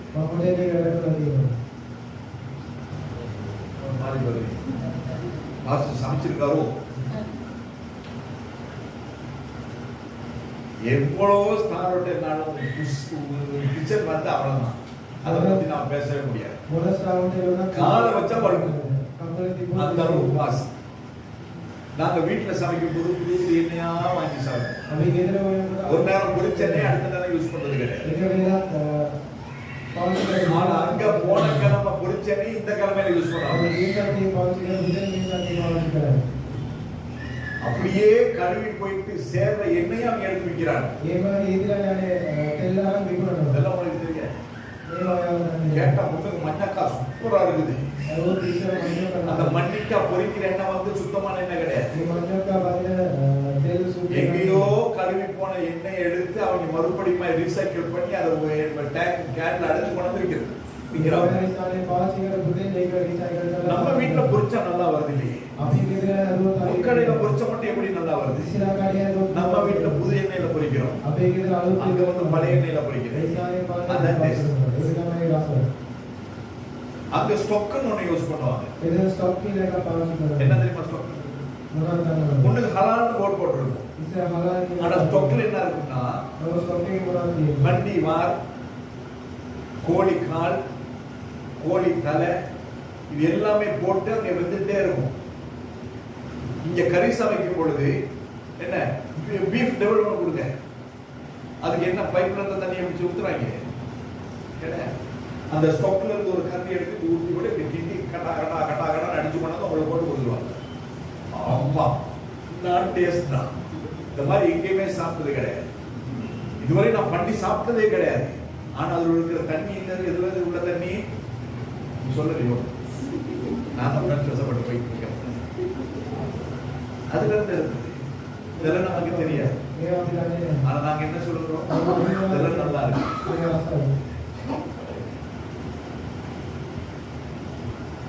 அப்ப இந்த அம்மா என்ன பண்ணாங்க, கொண்டு வந்து கொடுத்துருக்கிறோம். கொடுத்த உடனே அந்த கொடுத்த அரிசியை அப்படியே அந்த பாசஸ் எடுத்து இன்னொரு ஆள் கொடுத்துருக்கு. அப்ப இந்த பழக்கமானது எல்லா குடும்பங்களிலும் ஒன்றா கேட்டு கேட்டு அப்படியே அந்த குடும்பம் எல்லாமே செய்ய ஆரம்பிச்சிருக்கு. இன்னைக்கும் செய்யலாம். 1910 வருஷம் ஆரம்பித்ததான அந்த பழக்கம் 115 வருஷங்களா இன்னும் அந்த திருச்சபையில் நடந்து கொண்டிருக்கிறது. 1910 வருஷம் அந்த தேசத்திலே கிறிஸ்தவருடைய எண்ணிக்கை 50% குறைவாய்தான் இருந்தது. ஆனால் இன்று அந்த தேசத்தினுடைய கிறிஸ்தவருடைய எண்ணிக்கை 95%. மிச்சம் 5% என்னன்னு சொல்லி பார்க்கணும். மிகுதி 5% அந்த தேசத்துக்கு பஞ்சம் பிழைக்க வந்தவர்கள், வேலைக்காய் வந்தவர்கள், பிரதேசத்தை சேர்ந்தவர்கள். அந்த தேசம் முழுவதுமாய் கிறிஸ்தவ தேசமாய் மாறி இருக்கிறது. அந்த தேசத்திலிருந்து இன்னும் அநேக மிஷனரிகளை இன்னும் அநேக தேசங்களை அனுப்புகிறார். இன்னும் அநேக தேசத்தில் உள்ள ஊழியர்களை தாங்குகிறார்கள். இதெல்லாம் எங்க இருந்து நடந்தது, எங்க ஆரம்பிச்சது? ஒரு தாய் ஆரம்பித்தது. ஒரு தாய் ஆரம்பித்தது. நாம் எல்லாருக்கும் சாப்பிடுறதா, நாங்க எல்லாரும் நல்லா இருக்கணும். நல்லா இருக்கிற நாம் எல்லாரும் ஒரு நாளிலே ஒரு நேரமாகிலும் தேவனுக்கு நன்றி செலுத்த வேண்டியவர்களாக இருக்கு.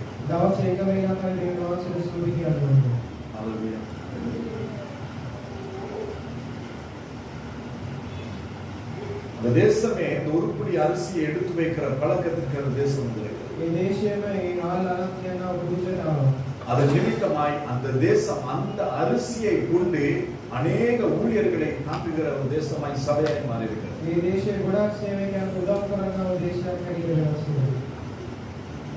எத்தனை பேர் நீங்க சமைக்கும் பொழுது அல்லது நீங்க அரிசியை உலையில போடும் பொழுது, உலை கிடையாது, ரைஸ் குக்கர்ல போடும் பொழுது எத்தனை பேர் ஜம் பண்ணி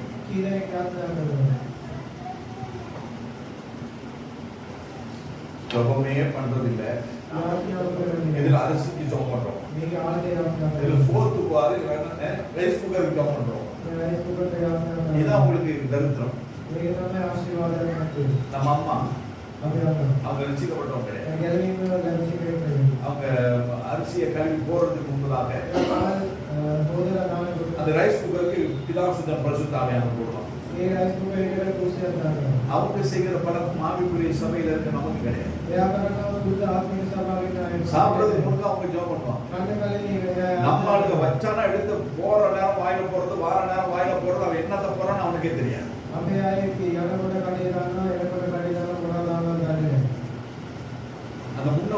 போல இருந்துச்சு. பார்த்துருக்கீங்களா? इधर सीन हो रहा है கலர் கலரா இருக்கும். பாட பாட அதுக்கு என்ன பேர்? என்னது? பள்ளிமட்டை. நாம என்ன சொல்லுவோம்? எலிப்புழுக்க சீனை போல. அதானே சாப்பிட்டதே எலிப்புழுக்க சீன் போல, அதுல வேற நாங்க ரெஸ்பெக்ட் பாக்குறது. அப்படி சொன்னா எப்படி? அதான் பேரு. அதை சாப்பிட்டு வளர்ந்தவங்க தான் நாம. அப்புறம் என்ன நம்ம ரெஸ்பெக்ட் வேண்டி கிடக்கு? அப்படி போடும் பொழுது எத்தனை நமக்கு வாய்க்குள்ள போயிருக்கு. ஆனால் ஒவ்வொரு வீட்டிலையும் நீங்க அரிசி எடுத்து உலக்கி போட்டுட்டு ஒரு புடி அரிசி எடுத்து ஊழியத்துக்காய் அல்லது ஏழைகளுக்காய் விதவைகளுக்காய் திக்கத்துகளுக்காய் நாங்கள் வேறுபடுத்தி அதே சில வச்சு ஆண்டவரே மக்கள் நாங்கள் நன்றி செலுத்துகிறோம். இந்த நாளிலும் எங்களை போஷிக்கிறதுக்கு உடைய காரணம் எங்களை ஆசீர்வதித்தபடி நான் நன்றி செலுத்துகிறோம். அப்படின்னு சொல்லி நீங்க அந்த ஒரு புடியை எடுத்து வைக்கும் பொழுது ஒவ்வொரு வீட்டின் குஷினி ஒவ்வொரு சமையல் அறையும் ஒரு துதியின் ஸ்தலமாய் மாறுகிறது. யோசிச்சு பார்த்துருக்கோம் இன்னைக்கு அவர்தான் ஒழுமே யோசிக்கிறேன். வாழைப்பழம் பழுக்குதா? யார் கடைக்கு கொடுக்கலாம்னு யோசிக்கிறது. அவ்வளவு பார்த்தாலே வச்சு நம்ம சாப்பிட முடியாது. அது உண்மைதான். என்னைக்காவது நம்ம யோசிச்சிருக்கிறோம் முதல் கண்ணி கருத்துடைய முதல் சீப்பு ஆண்டுடைய சபைக்கு வரும். நீங்க கொண்டாடுறதுக்காக சொல்லல, பக்கத்துல இருக்க ஊழியக்காரத்துக்காக கொச்சிக்கா செடி வைக்கிறீங்க, தக்காளி செடி வைக்கிறீங்க, ஒரு கத்திரிக்காய் செடி வைக்கிறீங்க. பட்டு அது முதல் வர காய் யாருக்கு? யாருக்கு? சொன்னாங்க எனக்கு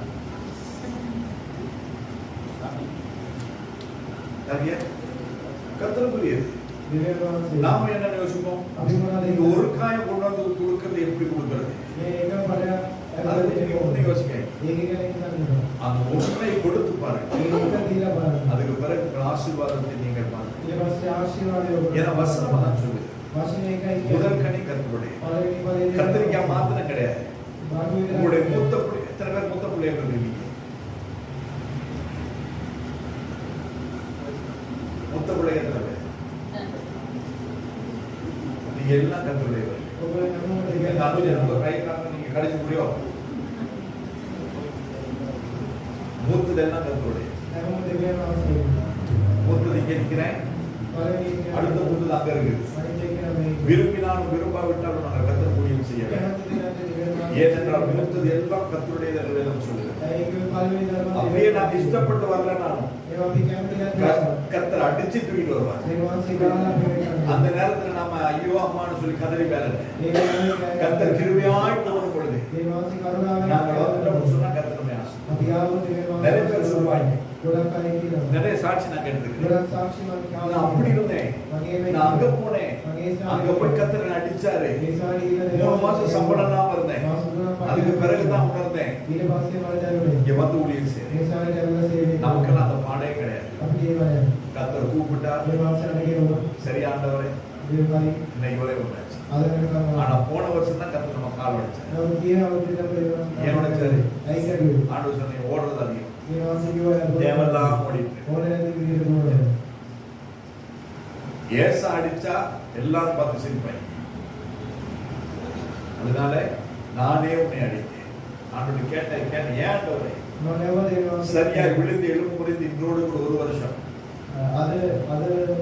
போன வருஷத்துல சனிக்கிழமை 4ஆம் தேதி இந்த வல்கடையில் இருந்தேன். 5ஆம் தேதி நடத்தின ஆராதனை 3 மணி நேரம் நின்று நடத்தினேன். விழுந்தா தூக்க மாட்டாங்க, சிரிப்போம். நாங்க உளுந்து கிடக்குறாங்க ஜீவன் போறதுக்கு. நான் போன் பண்ண அருணின் மனைவி ஆன்சர் பண்ண டென்ஷன் ஆயிட்டேன். ரொம்ப நேரம் கிடைச்ச பிறகு எடுத்து போன் பண்ணி கூப்பிட்டீங்களோ? நான் சொல்லி செத்த பிறகு தான் நீ ஆன்சர் பண்ண வை அப்படின்னு. அதுக்கு பிறகு நல்ல நேரம் பிரதர் இருந்தாங்க. அவர் வந்து சும்மா 24 மணி நேரமும் ஃபோன் ஆன்சர் பண்ண எடுப்பார். எடுத்தார், பிரதர் கொஞ்சம் வாங்க, இப்படியா நிலைமை ஆயிடுச்சு, ஜெசுவை கூட்டிட்டு வாங்க. ஒரு 2 பேர் வந்த பிறகு கைத்தாங்களா தான் இடத்துக்கு வந்தார் இல்லையா? ஆனால் கர்த்தர் என்று கிருபையாய் நிற்கப்படுகிறது. இதெல்லாம் நம்முடைய வாழ்க்கையில கர்த்தர் நமக்கு கற்றுத் தருவதான ஆண்டவர்கிட்ட கேட்டேன், படுக்கையில இருக்கும் பொழுது கேட்டேன், ஏன் ஆண்டவரே எல்லாம் நல்லா தானே போய்கிட்டு இருந்துச்சு, ஏன் இப்படி திடீர்னு இப்படி ஆச்சு அப்படின்னு போய் கேட்டேன். அப்பதான் கர்த்தர் சொன்னார், ஏசா அடித்தாள், அதாவது உலகம் நம்மை அடித்தால் மற்றவர்கள் எல்லாம் நம்மை பார்க்கும் பொழுது நம்ம ஏளனமாய் பார்ப்பார். ஆனா கர்த்தரே அடிச்சா அது தகப்பனுடைய, அவர் நம்மை சிரிச்சுக்கிறார். யார் நம்மை தகப்பன் நம்மை நேசித்தாதான் சிரிச்சுக்கப்படும். அதனால் கர்த்தர் நம்மை சிரிச்சித்து இந்த நாளிலே நேர்த்தியாக இருக்கப்படுகிறது. அநேக காரியங்களை மாற்றும்படியாக கத்திருக்கிறது. வாழ்க்கையில் அநேக காரியங்களை திருத்திக் கொள்ளும்படியாக கத்திருக்கிறது. அப்படியே ஓடிட்டே இருந்திருந்தா நான் எங்க ஆக்சிடென்ட் ஆகி இருப்பேன் நமக்கு யாருக்குமே தெரியாது. ஆனால் கர்த்தர் எதை செய்தாலும் அவர் சரியாய் செய்தார். அப்ப ஒரு தாய் எடுத்து வைத்ததான இந்த புளி அரிசி 115 வருஷங்கள் தொடர்ந்து நடக்கிறது. ஒரு நாள் 2 நாளோடு கூட முடியவில்லை. அந்த திருச்சபை இப்பொழுது அநேக மிஷனரிகளை அனுப்புகிற ஒரு திருச்சபையாய் மாறியிருக்கிறது. அநேக தேசங்களிலே இருக்கிறதான ஊழியர்களை தாங்குகிறதான ஒரு சபையாய் மாறியிருக்கிறது. இதற்கெல்லாம் காரணம் யாரு? ஒரே ஒரு அவங்க பேரை வந்து பைபிள், என்னது பைபிள் உமன் அப்படின்னு அவங்க சொல்லுவாங்க அந்த தேசத்துல. அந்த தாய் செய்த காரியம் இன்று அந்த தேசத்தில் ஒரு பெரிய ஒரு மாற்றத்தை எழுப்புதலை அப்படின்னு சொன்னா நீங்க சமைக்கும் பொழுது இங்கதான் கொண்டாடணும்னு அவசியம் கிடையாது. நீங்கள் ஒரு குடி அரிசியை போட்டுட்டு ஆண்டவரே இந்த நாளிலே எனக்கு ஆகாரத்தை கொடுக்கிறேன், என் தேவைகளை சந்தித்தது,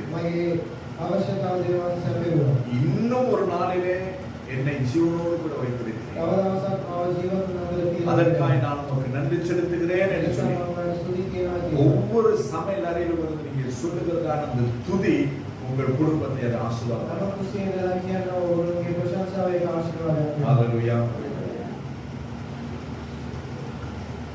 ஒவ்வொரு நாளும் நாங்கள் கர்த்தருக்கு எதையாவது கொடுக்கிறதுக்கு நமக்கு வாய்ப்பு இருக்கு. நான் ஆரம்பத்திலே சொன்னேன், 7 படிக்கிற பிள்ளை 5ஆம் மாடியில இருந்து குதிச்சு செத்துருக்கு. ஆனா நம்முடைய பிள்ளைகளை கர்த்தர் பாதுகாத்து நடத்துகிறார். எத்தனையோ குடும்பங்கள் பிளவுபட்டு போயிருக்கு. ஆனால் கர்த்தர் நம்முடைய குடும்பத்தை இன்னும் கிருபையாய் காத்துவார். எத்தனையோ பிள்ளைங்க படிச்சு தரதுலையா தெரியுது. ஆனால் நம்ம பிள்ளைகளை கர்த்தர் போதித்து வருகிறார். எத்தனையோ குடும்பங்கள் சாப்பிட வழி இல்லாமல் இருக்கிறார். ஆனால் நம்மை கர்த்தர் ஒரு நாளைக்கு 3 வேளை கிடையாது 5 வேளை போஷிக்கிறார். ஆமா இல்லையா? காலையில சாப்பிடும், 10 மணிக்கு டீ குடிக்கணும், அதோட என்ன சாப்பிட்டு தான் குடிக்கணும். அதுக்கு பிறகு 12 மணிக்கு சாப்பிடும், சில 12 மணிக்கு சாப்பிட்டு 2 மணிக்கு சாப்பிடும். பிள்ளைங்க வாரத்துக்கு முன்னே அம்மா மாதிரி சாப்பிடுவாங்க, கொஞ்சம் சாப்பிடுவோம். அதுக்கு பிறகு பிள்ளைங்க வந்த பிறகு இன்னொரு முறை எக்ஸ்ட்ரா. அதுக்கப்புறம் 6 மணிக்கு திருப்பி சாப்பிடுறது, திருப்பி 8 மணிக்கு புடிச்ச வந்த பிறகு உட்காந்து எவ்வளோட சாப்பிடுறது. கேட்டா சொல்றேன், ஐயோ நீங்க வர வரையும் நான் பசியில காத்து. ஒரு நாளைக்கு எத்தனை முறை சாப்பிட்டு, ஆனால் ஒரு நேரம் சாப்பிடாத அநேகர் இவர்களை எல்லாவற்றையும் நினைத்து கர்த்தருக்கு நன்றி செலுத்த நமக்கு ஒரு வாய்ப்பு. எத்தனை பேர் வியாதி வர்த்தங்களாக இருக்கிறார். நமக்கு வியாதி வர்த்தம் இல்லைன்னு கிடையாது. ஆனா எத்தனை பேர் ஐசியூல இருக்கிறார், எத்தனை பேர் வைத்தியரினால் கைவிடப்பட்ட நிலையில இருக்கு. ஆனால் நம்மை கர்த்தர் இன்னும் சுகபலத்தோடு கூட வைக்கிறார். அதுக்கு நாங்கள் கர்த்தருக்கு நன்றி செலுத்துகிறோம். இதெல்லாம் இவ்வளோ காரியங்கள் கர்த்தருக்கு எங்களுடைய வாழ்க்கையில செய்த பொழுதிலும் මෙච්චර දේවල් නිවාස අපි ජීවිතේ කරා. கர்த்தருக்கு நாங்கள் நன்றி அறிதல் இல்லாதவர்களாய் අපි வாழ்ந்தோம். දේවාසල සුදු කියන්නේ නැහැ කියනවා. யோசிச்சு பாருங்க. පොඩක් හිතලා බලන්න. இதை நான் உங்களுக்கு சிந்திக்கும்படியாக சொல்றேன். මේක මම ඔයගොල්ලෝ හිතන්න ඕනේ කියලා කියනවා. நீங்க கொடுக்கணுன்றதுக்காக நான் பேசுகிறேன். ඔය දෙන්න ඕනේ කියලා කියනවා. நீங்கள் ஆசீர்வாதமா இருக்க வேண்டும் என்பதற்காக ඔයගොල්ලන්ට பேசுகிறேன். ආශිර්වාද ලැබෙන්න ඕනේ කියලා நான் தைரியமாய் கர்த்தருடைய பீடத்திலிருந்து சொல்றேன். මම බයනගර මේ ස්ථානයේ உங்களுடைய தசமபாகத்தில் உங்களுடைய காணிக்கையை எதிர்பார்த்து கர்த்தர் இந்த ஊழியத்தை கொடுக்கிறார். ඔයගොල්ලෝගේ දසම කොටස් බඳුළු විශ්වාස කරගෙන මේ இன்னைக்கு வரை நீங்க கொடுக்கிறதான தசமபாகங்கள் இந்த கூலி கட்டுறதுக்கு கூட பத்தாது. අද වෙනකම් ඔයගොල්ලෝ දෙන්නා වූ බඳුළු දසම කොටස් මේ කුලිය දෙන්නත් මාදී. எல்லாம் எழுதி வச்சிருக்கேன், நீங்க வேண்டிய நேரம் பார்க்கலாம். ඔක්කොම ලියලා තියෙනවා ඕන වෙලාවක බලන්න. இந்த வருஷத்துல நான் உங்களுக்கு நான் சொன்னேன், මේ අවුරුද්දේ මම ඔයාලට කිව්වා. போன அந்த எதிர்த்து யோசிக்கிறேன் தெரியல, கிட்டத்தட்ட 16 லட்சம் ரூபாய் ලක්ෂ 16ක් நீங்க கொடுத்த தசமபாகம் காணிக்கைகளை காட்டிலும் இந்த சபை செலவு பண்ணிருக்கிறது. මේ ඔයගොල්ලෝ දෙන්නා බඳුළු දසම කොටස් அப்ப அந்த 14 லட்சம் யார் கொடுத்தது? මේ ලක්ෂ 16 කවුරුද දුන්නේ? யார் கொடுத்தது? කවුරුද දුන්නේ? என் அப்பா எனக்கு கொடுத்தார். මගේ තාත්තා මට දුන්නා. அதை சபைக்காய் செலவு செய்தது. ඒක සභාව වෙනුවෙන් අපි පාවිච්චි කරලා තියෙනවා. அப்ப அதனால நான் என்னைக்குமே உங்களை நம்பி ஊழியம் செய்து கிடையாது. මම ඔයගොල්ලෝ විශ්වාස நீங்க කරන්නේ தருவீங்கன்னு எதிர்பார்த்து சேர்ந்து கிடையாது. ඔයගොල්ලෝ දෙනවා කියලා බලාපොරොත්තු அதனாலதான் நேற்று பைபிள் ஸ்டடியில நான் உங்களுக்கு தெளிவாய் நேற்று வந்தவர்கள் சொன்னேன், ඊයේ දිනේ මම බයිබල් ස්ටඩියේ அழைப்பையும் தெரிந்து கொள்ளுதலையும் உறுதி செய்து கொள்ளுங்கள். කැදවීමයි තෝරා ගැනීමයි ஒரு தைரியமா போயிட்டே இருக்கணும். ஐயோ பிரதர் தருவாங்க, ஐயோ சிஸ்டர் தருவாங்க, ஒருத்தர் நமக்கு தரல. அந்தால் உங்களுக்கு ஆசீர்வாதம். எனவே அப்படிதான் சொல்றேன். தசம பாகத்தை குறித்து புதிய ஏற்பாட்டிலே சொல்லப்படவில்லை. சொல்லப்பட்டிருக்கா? சொல்லப்படவில்லை. அதனாலதான் வேதத்தை நாங்கள் வாசிக்கிறோம். எப்படி நாங்கள் கொடுக்கணுமா? சிறுக விதைக்கிறவன் சிறுக அறுப்பான், பெருக விதைக்கிறவன். ஆதி திருச்சபையில எல்லாவற்றையும் விற்று கொண்டு வந்து அப்போஸ்தலருடைய பாதத்தில் வைத்தார்கள். இன்னைக்கு நாம அப்படி செய்யறோமா? நம்ம வீட்டு நாம கட்டிட்டு இருக்கோம். நம்ம பிள்ளைகளை நாம பார்த்துட்டு சபைக்கு வர்ற மற்ற பிள்ளைகளை நாம பார்க்கணும். சபைக்கு வராது இத்தனை பேர் வெளியில இருக்கிறாங்க, அவங்களை நாம பார்க்கணும். ஆனால் அதை நம்முடைய சபை பார்க்கிறது. கிட்டத்தட்ட 30-40 பிள்ளைகள் நம்மிடத்திலே இலவசமாய் கற்றுக் கொண்டிருக்கிறது. அந்த பிள்ளைகளுக்கு நாங்கள் ஆகாரம் கொடுக்கிறோம். அந்த பிள்ளைகளுடைய குடும்பத்தாருக்கு நாங்கள் ஆகாரம் அனுப்புகிறோம். இது எல்லாம் வந்து சபையில் உள்ள காசு கிடையாது, கர்த்தர் கொடுக்கிற பணம். அதனாலதான் நான் தைரியம் பேசுறேன். கர்த்தரை சார்ந்திருங்க, கர்த்தரை இலக பிடிச்சிருக்கு. உங்க வேலை தரம் உங்களை ஒரு காலத்துல கைவிடும். உங்களுடைய சரீரம் உங்களை ஒரு காலத்துல கைவிடும். மைக்கேல் ஜாக்சன் தெரியுமா உங்களுக்கு? தெரியுமா தெரியாதா? தெரியுமா தெரியாது? அவனுக்கு எத்தனை டாக்டர்ஸ் இருந்தான்? டயட்ரிஷியன்ஸ் எத்தனை பேர் இருந்தான்? அவன் அழகுபடுத்துறதுக்கு எத்தனை பேர் இருந்தான்? கடைசி இருந்ததான் தெரியாம போயிட்டான். இதுதான் மனிதனுடைய நிலை. ஆனால் கர்த்தர் இன்றும் நம்மை நேர்த்தியாய் வைத்திருக்கிறார். நம்ம ஒண்ணுமே கிடையாது, திருப்தியாய் கிடையாது, ஆனால் கர்த்தர் குறைவின்றி வைத்திருக்கிறார். அதுக்கு ஒரே ஒரு காரணம், கர்த்தர் நம்மை நேசிக்கிறார். நாம் அவரை நேசிக்கிறோம் இல்லையா? அது 2ஆம் பட்சம். என்னை ரட்சித்தவர் இன்னும் என் மீது பட்சமாயிருக்கிறார். அதனால் நான் வாழ்ந்து கொண்டிருக்கிறேன். எனவே கர்த்தர் அந்த ஒரு புடி அந்த அரிசி கொடுக்கிறது உங்க வாழ்க்கையில பயிற்சி பண்ணு.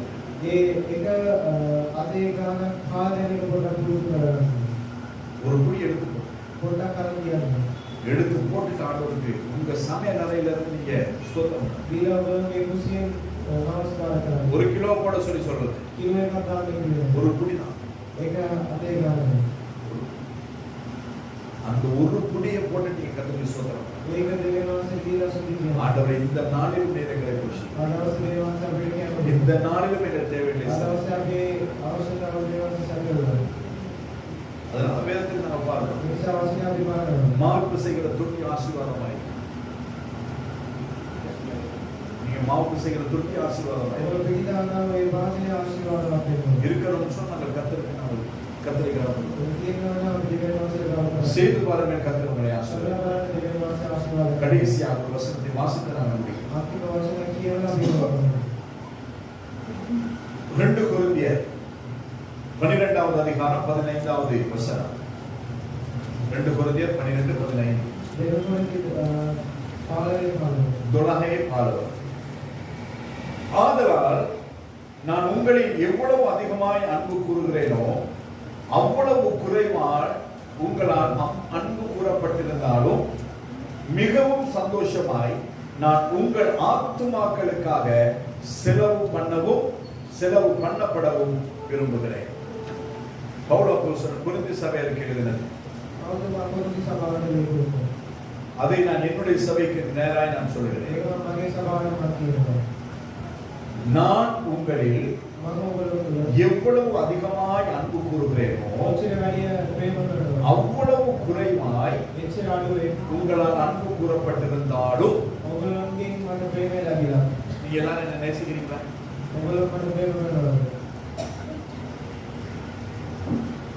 நேசிக்கிறீங்களா இல்லையா? யோசிச்சு சொல்றேன். நான் மாஸ்டரை நேசிக்கும்படியா சொல்றார். நான் புருஷன் கேட்டு சொல்றேன். புருஷன் கேட்கலாம் தேவையில்லை. என்னோட தகப்பனாய் நேசிக்கிறீங்களான்னு கேட்கிறேன். நான் யார் ஒரு ஆவிக்குரிய தகப்பனாய் மட்டும் நான் உங்களை நேசிக்கிறேன். இந்த இடத்துல இருக்கும் பொழுது என்னுடைய மனைவிக்குள்ளே இருக்கும் நான் ஆவிக்குரிய தகப்பன். என்னுடைய தகப்பனே இந்த ஸ்தானத்தில் ஆராதித்தாலும் அவருக்கும் நான் ஆவிக்குரிய இந்த இடத்துல ஊழியம் செய்யும் பொழுது நான் எல்லாருக்கும் தகப்பனாய். பவுல் அப்போஸ்தலன் சொல்லுகிறார், நான் உங்களை அவ்வளவாய் நேசித்தாலும் நீங்க என்ன நேசிக்க, அதாவது நான் எதிர்பார்க்கிற விதமாய் நீங்கள் என்னை நேசிக்கணும். யாராவது நான் எதிர்பார்க்கிற விதமா என்ன நேசிக்கிறீங்க? சொல்லுங்க. ஒரு பிள்ளை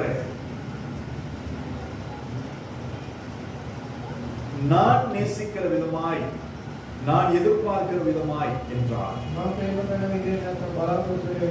என் ஆண்டவர் உங்களை என்ன எப்படி நேசிக்கிறார்?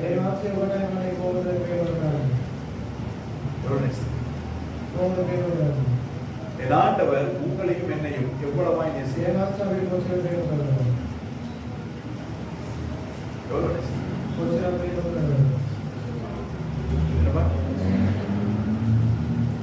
தன்னுடைய ஜீவனை கொடுத்து நேசிக்கிறார். எனக்கா இவர் யார் சித்திருக்கிறது? ஒரு சாவேன்னு சொல்லுவாங்க. உயிர் எடுக்க வரையும் நம்ம விட மாட்டேன். உங்களுக்கான உயிரையே கொடுப்பேன். யாராவது சொல்லியிருக்கீங்களா? யாராவது சொல்லிட்டு இருக்கீங்களா? நம்பாதீங்க. உயிர் எடுத்துட்டு தான் விடுவாங்க. ஆனால் எனக்காய் ஜீவன் கொடுத்த ஒரே ஒருவர் என்று சொன்னார். நான் ஆராதிக்கிறேன் ஆண்டவராய் இயேசு கிறிஸ்து மட்டும். ஒருவரும் எனக்காய் ஜீவன் கொடுக்கவும் இல்லை, என்னை அந்த அளவுக்கு என்னை நேசிக்கவும் இல்லை. அவர் நேசித்தது உச்ச கட்டத்தான் அவருடைய ஜீவன். எத்தனை புருஷன்மார் சொல்லிட்டு உயிர் எடுக்கிறதுக்குனே வந்திருக்கா.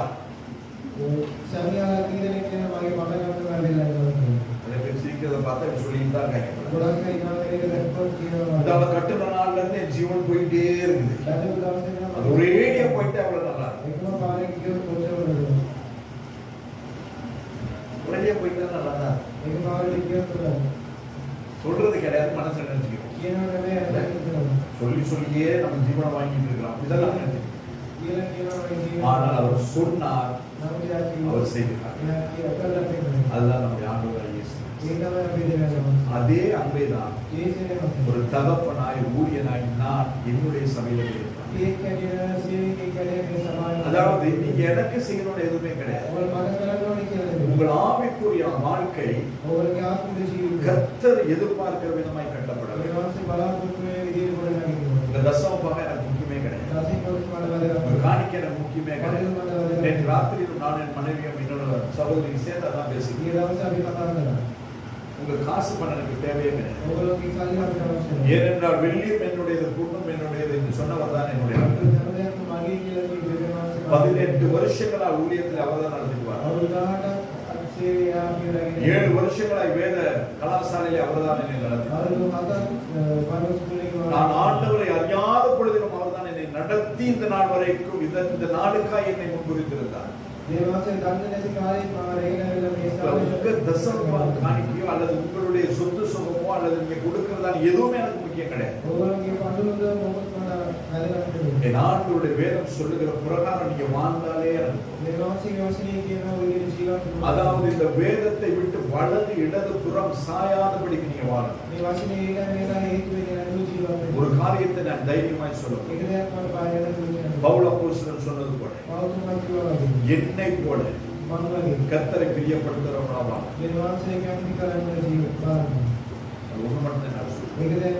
அதாவது எனக்கு எதுவுமே பெருசு கிடையாது. கர்த்தர் எனக்கு ஒரு குடும்பத்தை கொடுத்திருக்கிறார். இந்த குடும்பத்தை விசாரிக்க வேண்டிய பொறுப்பு என்னுடைய. என் மனைவியை என் பிள்ளைகளை நான் சரியாய் பராமரிக்கவில்லை, கர்த்தருக்கு ஏற்ற பிரகாரமாய் அவர்களை நடத்தவில்லை என்று சொன்னால் நான் கர்த்தருடைய ஊழியக்காரன் கிடையாது. தேவனுடைய வசனம் சொல்லுகிறபடி, என் ஆண்டவருடைய வசனம் எதிர்பார்க்கிறபடி பரலோகத்துக்கு நேராய் உங்களை சீர்படுத்தி ஸ்திரப்படுத்தி உங்களை சிக்ஷித்து உங்களை அந்த வழியிலே நடத்தவில்லை என்று சொன்னால் கர்த்தருக்கு நான் ஊழியக்காரன் கிடையாது. நான் உங்களுக்கு ஊழியக்காரன் கிடையாது. நான் உங்களுக்கு ஆவிக்குரிய தகப்பன் கிடையாது. ஆண்டவர் பரலோகத்துக்கு போகும் பொழுது எப்படி கூப்பிடுவார்? எப்படி கூப்பிடுவார்? மகனே மகளே. வேற எப்படி கூப்பிடுவார்? பெரிய சபை வச்சிருந்த பெரிய பாஸ்டர் வாங்க அப்படியே கூப்பிடுறாரு. உண்மையும் உத்தமமும் உள்ள அது ஏரோதியா இருந்தாலும் சரி, பெந்தகோஸ்தே சிபிஎம் இருந்தாலும் சரி, அல்லது என்னது வேறது போஸ்காரா இருந்தாலும் சரி, எந்த சபையா இருந்தாலும் சரி, அவர் பில்லிகிராமா இருந்தாலும் சரி, வேற யாரு ஜாய்ஸ் மேயரா இருந்தாலும் சரி, இந்த நோயலா இருந்தாலும் சரி, அவர் கூப்பிட போறது ஒரே ஒரு நோயல் வாங்க, பில்லிகிராம் வாங்க, சாம் வாங்க, கங்கா வாங்க. உண்மையும் புத்தகங்கள ஊழியக்காரனே சந்தோஷம். அந்த வசனத்தை கேட்கும்படியாய் உங்களை நடத்துகிற வேலை மட்டுமே அதற்கு ஏற்ற பிரமாணமாய் இருக்கிறது தான் உங்களுடைய வேலை. நாம ஊழியம் செய்யலையே, கர்த்தர் அப்படி கூப்பிடுவாரு. ரட்சிக்கப்பட்ட அத்தனை பேர் ஊழியம் செய்ய வேண்டும். ரட்சிக்கப்பட்ட அத்தனை பேருக்கு ஆண்டவர் ஒரு வேலை கொடுத்திருக்கு. எல்லாருக்கும் சுவிசேஷம் சொல்ல வேண்டும். வெளியில இருக்கிற அத்தனை பேரைக்கும் கர்த்தருடைய அன்பை சொல்ல வேண்டும். அதை சொல்லவில்லை என்று சொன்னால் அது நமக்கு ஐயோ வாய்ப்பா. ஆண்டவருடைய பிரதான கட்டளை உங்கள் வேலை தளத்தில் இருக்கிறவர்கள், உங்களுடைய பாடசாலையில் இருக்கிறவர்கள், உங்கள் அயல் வீட்டார், அண்டை வீட்டார், உங்கள் உறவுகள் எல்லாருக்கும் ஆண்டவரை குறித்து சொல்ல வேண்டியது உங்கள் ஒவ்வொருடைய கடமை. அப்படி ஆண்டவரை குறித்து சொல்லி இருந்தால் அந்த பிள்ளை 5ஆம் ஆண்டிலிருந்து பாஞ்சிருக்காரு. அந்த பிள்ளைக்கு ஒரு நம்பிக்கை இருக்கு. கர்த்தர் என்னை காத்துக் கொள்வார், கர்த்தர் எனக்காக யுத்தம் பண்ணுவார். இந்த பிள்ளைக்கு எதிர்பார்ப்பு கிடையாது, நம்பிக்கை கிடையாது, அம்மா அப்பாவுக்கும் கிடையாது. அதனால் பிள்ளைகளுடைய ஜீவன் வாய்க்கப்பட்டிருக்கு. உங்க வேலை, உங்க படிப்பு எல்லாம் இருக்கட்டும், தப்பே கிடையாது, நீங்க செய்ய. ஏனென்றால் வேதம் சொல்லுகிறது உழைக்காத இல்லாதவன் சாப்பிடுகிறதுக்கு அதிலிருந்து அற்றவன். අප කරන්නේ කියලා කන්න அப்ப நீங்க கண்டிப்பா வேலை செஞ்சாலும் நீங்க சாப்பிடுறதுக்கு. ඔයගොල්ලෝ අනිවාර්යෙන් වැඩ කරන්න ඕනේ කන්න. அப்படி நீங்க வேலை செய்யலன்னா நீங்க சாப்பிடுகிறதுக்கு தகுதி இல்லை. ඒ වැඩ කරේ නැත්නම් ඔයගොල්ලෝ ஆனால் அதே நேரம் සම්පූර්ණ වෙලා கர்த்தர் எதிர்பார்க்கிற விதமாய் நீங்கள் வாழ මේ வேண்டும். වාසි වලකට මේ විදියට அதை சொல்றேன், அன்பு கூறுகிறவன் எவ்வளவு குறைவாய் உங்களால் அன்பு கூறப்பட்டிருந்தாலும் ඔයගොල්ලෝ මේ අනුවෙන් මට ප්‍රේමය மிகவும் சந்தோஷமாய் සතුටේ நான் உங்கள் ஆத்துமாக்களுக்காக මම ඔයගොල්ලෝගේ ආත්මය செலவு பண்ணவும் වියදම් කරන්න செலவு பண்ணப்படவும் விரும்புகிறேன். වියදම් දෙන්නත් කැමතියි. இதுவரையும் அப்படியாய் கர்த்தர் நடத்தி வந்திருக்கிறார். අද එක දේවාසී இனியும் அப்படியாய் நடக்க கர்த்தர் கிருபை செய்வார். දේවාසී මම කරන්නේ ஹalleluya. ஏனென்று சொன்னால் thank you என்னை ஆண்டவர் நம்புகிறார். දේවාසී මාව විශ්වාස කරනවා. என் ஆண்டவருடைய அன்புக்கும் දේවාසී என் ஆண்டவருடைய நம்பிக்கைக்கும் நான் பாத்திரமாய் நடக்க வேண்டியது என் மேல் விழுந்தது. දේවාසී ගැනීමයි සුදුසු වෙන එක මගේ අවශ්‍යතාවය. அதனால் என்னுடைய எல்லாவற்றையும் ඒ නිසා මගේ හැම එකක්ම என்னுடைய குடும்பம் මගේ පවුල குடும்பத்தின் எல்லாவற்றையும் පවුලේ හැම එකක්ම குடும்பமாய் පවුලක් உங்களுக்காய் செலவு செய்யப்பட நான் ஆயத்தமாக. ඔයගොල්ලෝ මේකෙන් කැපවෙන්න අපි සුදුසු. ஏன் ඇයි என்னோடு கூட சேர்ந்து ஆராதிக்கிற ஒவ்வொருவரையும் தேவன் உண்டாக்கினார். මාතික නමස්කාර කරන ඔයගොල්ලෝ இது ஒன்று மட்டும்தான் நாம் எதிர்பார்ப்பை ஒழிய இந்த சபையில இருந்து நாங்கள் எடுக்க வேண்டும் கட்ட வேண்டும் என்று சொல்லி எந்த ஒரு எதிர்பார்ப்பு கிடையாது. ඒක විතර අපේ බලාපොරොත්තු මේ සභාව மத்த எந்த திருச்சபைக்கு போய் பாருங்க, හැම සභාවකටම அந்த திருச்சபையில ஊழியக்காரனுக்கு சம்பளம் கொடுப்பான். මේ සභාවේ සේවකයන්ට පඩිය දෙනවා. எனக்கு இதுவரைக்கும் என் சம்பளம் கிடைச்சிருக்குதா? අද වෙනකම් මගේ පඩිය கொடுத்துருக்கீங்களா? දීලා තියෙනවා. சம்பளம் கொடுக்கறதுக்கு இங்க கிடையாது. පඩිය දෙන්නේ නැහැ. ஏன்னா மிச்சம் வந்தா தானே சம்பளம் கொடுக்குது. ඉදෝරත් මේ පඩිය දෙන්නේ. இங்க வர்றது வந்து இங்க செலவுக்கே பார்த்தா. මේක වියදමක් නෙවෙයි. ஆனால் கர்த்தர் போதுமானவர். මේ දේවාංශේ ඉන්නවා. ஏன் இதை நான் சொல்கிறேன்? ඇයි මම මේක කියන්නේ? நீங்கள் கர்த்தருக்கு உண்மையாயிரு. දේවාංශේ අවශ්‍යයි. கர்த்தர் உங்களை ஆசீர்வதிப்பார். දේවාංශේ ආශිර්වාද. கர்த்தருடைய வேதத்துக்கு உண்மையாயிரு. දේවාංශේ වශයෙන් கர்த்தர் உங்களை நடத்துவார். දේවාංශේ රැකේ. கர்த்தருடைய வார்த்தையிலே நிலைத்திருங்க. දේවාංශේ වශයෙන් රැකී සිටිනවා. அப்படி நிலைத்திருக்கிறவர்களை சேர்க்க ஆண்டவர் சீக்கிரமாய் வருவார். රැකී සිටින අය රැකී කරන දේවාංශේ. ஹalleluya. இதுவரையிலும் நடத்தின தேவன் தொடர்ந்து අද වෙනකම් මම පෙන්වනවා 124 நாட்கள் கர்த்தர் நம்மை நடத்துவார். දවස් 124ක් අපි පෙන්නනවා. மிகுதியான நாட்கள் அத்தனையும் கர்த்தர் நம்மோடு கூட இருந்து நடத்துவார். මුළු දවස් දේවාංශේ අපි පෙන්නනවා. அதற்கு உங்களை ஆயத்தப்படுத்திக் கொள்ளுங்கள். ஒவ்வொரு நாளும் நீங்க என்ன வேலைகள் செய்தால் හැමදාම මොන වැඩ කරනවා. ஆண்டவருடைய வருகை மிகவும் சமயமாய் இருக்கிறது என்பதை மாத்திரம் பாருங்கள். දේවාංශේ දීප ළඟයි කියන එක විතර මම කියනවා. எல்லாமே நல்லா இருக்குது, எல்லாமே செழிப்பா இருக்கிறது, எல்லாமே திருப்தியா இருக்கிறது என்று சொல்லி நீங்கள் ஆவிக்குரிய வாழ்க்கையில திருப்தி அடைய வேண்டும். கர்த்தருக்கு கொடுக்க வேண்டிய நேரத்தை கொடுங்க, கர்த்தருக்கு கொடுக்க வேண்டியதான ஸ்தானத்தை கொடுங்க, கர்த்தரோடு கூட நடங்க, கர்த்தரோடு கூட வாழுங்க. ஆண்டவர் சீக்கிரமாய் வருகிறார். ஹalleluya. யாவரும் சுபித்து அடுத்த காரியங்களுக்காக நம்ம கடந்து நல்ல ஆண்டவரே, இந்த நாளுக்காக நாம் நன்றி செலுத்துகிறோம். தேவரீர் கொடுத்த இந்த நல்ல நாளுக்காய் சோதரம் கொடுத்த வார்த்தைக்காய் சோதரம். ஆண்டவரே, உங்களுடைய பிள்ளைகள் உமக்கு சாட்சியாய் இருக்க என் தேவனால் ஆசீர்வதிக்கப்பட்டிருக்க திருப்தியாய் மானக்கட்டத்தில் வச்சு தொடர்ந்து அடுத்த பகுதியிலே தேவ ஆவியானவர் மகிமைப்பட வேண்டும். இயேசு கிறிஸ்துவின் மூலமாய்